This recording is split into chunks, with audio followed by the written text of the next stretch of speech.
I should have never taken that package. I'm not a drug dealer. I swear to you, Dad. You believe me, right? Of course I believe you. This is a federal case. The mandatory minimum laws are very simple. Jason is facing 10 years in prison. 10 years? United States versus Jason Collins. I believe in the mandatory minimum laws. Please, I just want to help my son. We need your son to help us make arrests before we can help him reduce his sentence.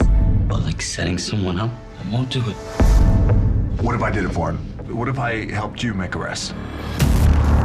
We have ex-cons who are working the yard all the time. Maybe there's someone with a connection. I'm trying to get my life in order, okay? And I'm doing that for my family. I just need an introduction into that world. Now let's have an honest conversation as to why you in my crib. I'm in the construction business. I don't have product or distribution. But if anyone needed transportation, I can provide that. Sound like he ready for the game. Your driver, he handled the situation very well. We will use that.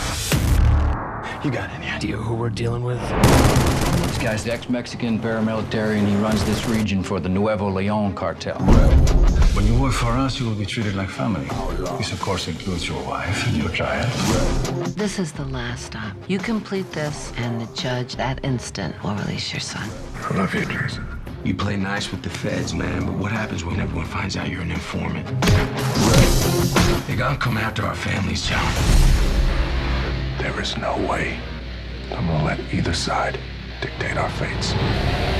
No way.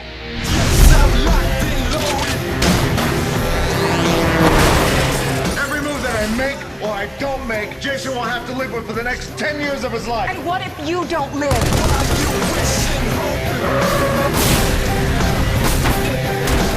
You follow the drugs, you get players. You follow the money, you get a kingpin. Yeah, you know that he's never coming back. Hey, John, you sure you can pull this off? Trust me.